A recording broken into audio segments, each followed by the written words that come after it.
The sound of shattering glass echoed through the empty boardroom. I watched the framed photograph of my father, the man whose funeral I had attended less than 24 hours ago, bounce off the bottom of the metal trash can. Baron did not even flinch. He just stood at the head of the table, straightening the cuffs of his imported suit.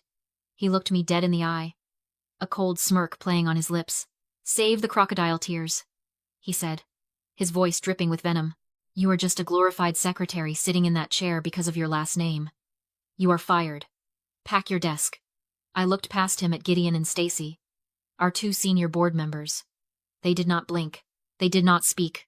They just kept their eyes glued to their phones, brutally silent in their complicity. I knelt on the plush carpet.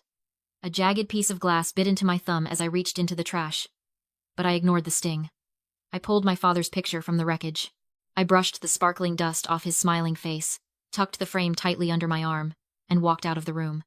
The heavy oak doors clicked shut behind me. At 32, I was the chief operating officer of this company.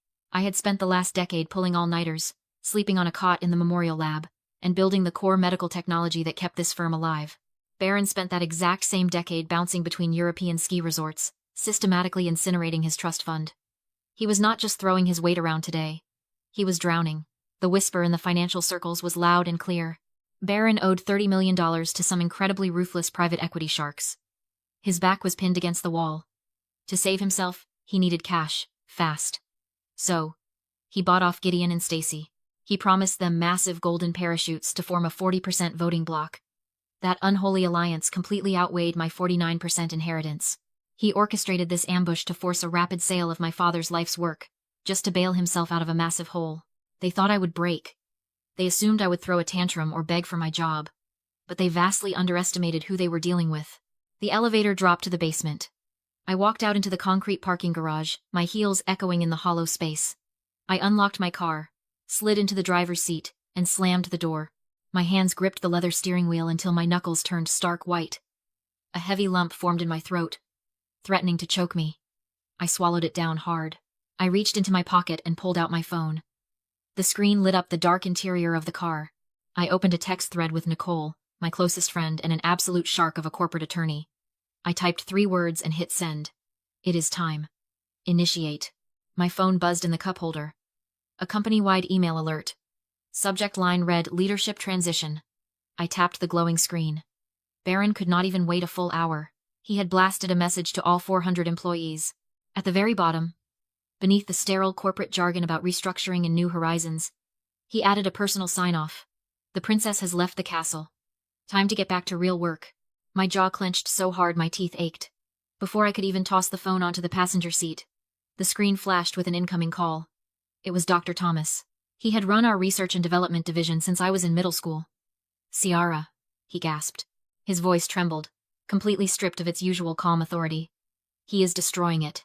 "Destroying what, Thomas?" "The memorial lab." My stomach dropped. The air in the car suddenly felt suffocatingly thin. That lab held my mother's name etched in bronze on the door. It was the exact room where my father finalized the formula for his first successful clinical trial. "Baron just signed the work order," Dr. Thomas continued, the panic thick in his throat. "Demolition starts on Monday. He is gutting the clean rooms to build a VIP executive lounge. But Ciara, that is not the worst part." I gripped the steering wheel. "He is selling the intellectual property. The entire autoimmune patent portfolio. The exact therapy that gave your father 3 extra years of life. He is handing it over to Vanguard Medical for pennies on the dollar. The final paperwork is being drafted right now." Vanguard. The vulture capitalists my father absolutely despised. Baron was stripping the soul out of our life's work just to secure a $50 million golden parachute for himself and his cronies. He was going to burn down a legacy of saving human lives, just so he could pay off his private equity bookies and buy another yacht. This was no longer just a bitter family feud over a leather chair in a boardroom. This was a hostage situation. Baron was a deeply insecure, terrified man wielding a wrecking ball, and he was swinging it directly at my family's heart. I hung up the phone. The shock vanished, replaced by pure, ice-cold adrenaline. I shifted the car into drive and sped out of the garage. Baron believed power lived inside custom Italian suits and closed-door boardrooms. He thought the people who mopped the lab floors and guarded the gates were completely invisible. He spent weeks buying off the wealthy directors, totally blind to the actual foundation of the company. That arrogant delusion was his fatal flaw. Years ago, my father established an employee stock ownership plan. He granted 11% of the company, To the original, founding blue-collar workers. The lifers. Baron treated them like disposable furniture. I treated them like family. I drove straight to the working-class neighborhood on the south side of the city. I sat at Maria's cramped kitchen table. She had cleaned our laboratories for 15 years. Hank, our senior security guard, sat right next to her, still wearing his badge. I skipped the corporate speeches. I slid Baron's demolition order and the Vanguard sale contract across the scratched wood. They read the paperwork. They saw exactly how little Baron valued their sweat and loyalty. Hank's jaw tightened into stone. Maria's hands shook, not from sadness, but from pure, unadulterated rage. I pushed a single legal document toward them. An irrevocable voting proxy. Keep your shares, I told them, my voice completely steady. Keep your dividends. You earned every single penny. Just lend me your voice in the boardroom today. Let me hold the microphone. Maria grabbed the pen and signed her name with brutal force. Hank took the pen next. Within 2 hours, I visited 6 more original employees. Mechanics, warehouse leads, night shift supervisors. Every single one of them signed the proxy without a second of hesitation. I bypassed the banks. I skipped the multi-million-dollar buyout negotiations. By leveraging the sheer loyalty my father left behind, my voting power legally and instantly jumped to an absolute 60% majority. I possessed the ultimate weapon, and Baron had absolutely no idea it was pointed right at his head. The main lobby buzzed with a frantic, terrified energy. 400 employees stood packed shoulder to shoulder for the mandatory town hall meeting. At the front, standing on a raised platform, Baron held a crystal champagne flute. He wore a sickeningly bright smile. He spoke smoothly into the microphone, spinning the absolute destruction of my father's life's work as a strategic merger and referring to the impending mass layoffs as necessary operational streamlining. Gideon and Stacy stood right behind him, clapping like trained seals. I pushed through the heavy double doors at the back of the room. The crowd parted instantly, creating a dead straight path to the podium. His past insult echoed in my head. Cold and arrogant. Just a glorified secretary. But the woman walking down that aisle was not a secretary. She was an executioner. I marched straight up the steps of the platform. Baron stopped mid-sentence. His fake smile faltered. "What is she doing here?" he hissed at Stacy, covering the microphone with his hand. "Call security." I stepped right into his personal space and slammed a heavy manila folder directly onto the podium, right over his neatly printed cue cards. "This is a written consent of shareholders," I said, leaning into the microphone. My voice sliced through the absolute silence of the massive room. Signed and legally executed 10 minutes ago by a 60% absolute voting majority. Baron stared at the thick stack of papers. His brain simply refused to comprehend the words. "Effective immediately, the board of directors is completely dissolved," I continued.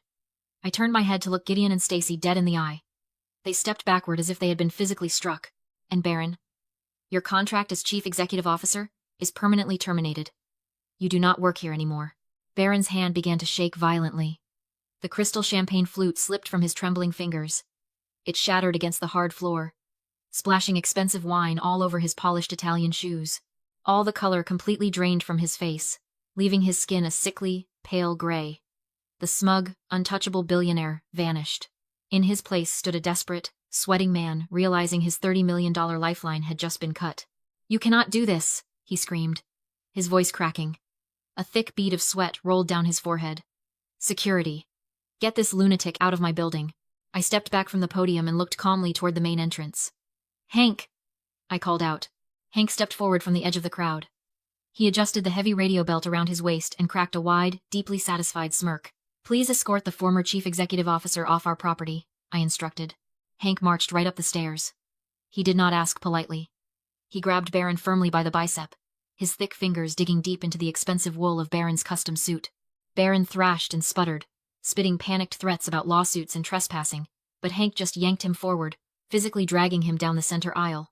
In the front row, Maria crossed her arms over her blue janitorial uniform. A slow, proud smile spread across her face. Someone in the back started clapping.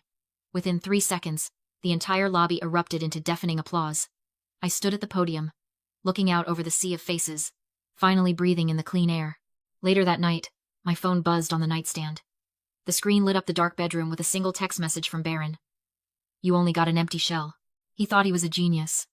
He assumed I was just a naive girl who did not know about the secret hardware key he kept hidden in his briefcase. Driven by pure spite and $30 million of debt, he logged into our servers from his mansion. He planned to download the core intellectual property and sell it to Vanguard Medical on the black market before his termination was fully processed. What he did not know was that Nicole and I had been waiting for this exact move. We did not lock him out of the system. We built a door, left it wide open, and turned on the lights. Our technical team had already corralled his specific login into a secure sandbox honeypot. The files he frantically downloaded were not our life-saving patents.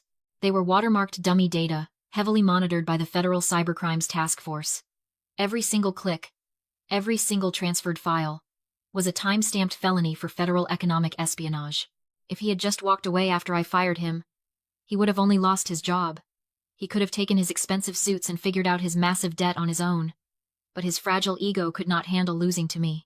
His profound greed, his absolute inability to accept defeat from a woman he considered completely beneath him, dug his own grave. I did not destroy Baron. I just handed him a shovel.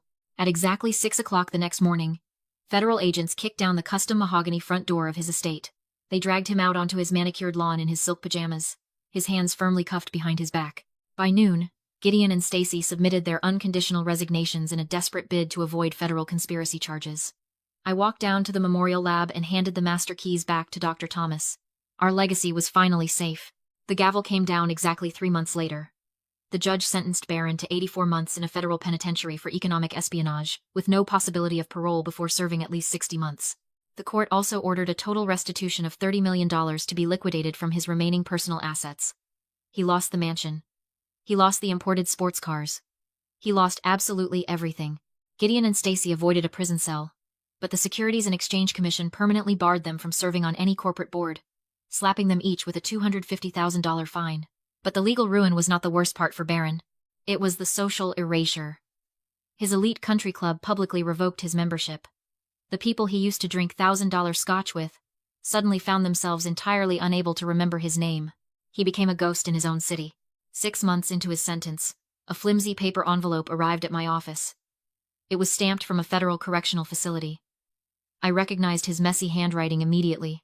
He wrote 4 pages about how the immense pressure got to him, how he was just trying to protect our family's wealth, how our father would have wanted us to forgive each other.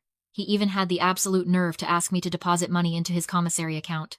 I read the entire thing standing by the window. My pulse remained completely steady.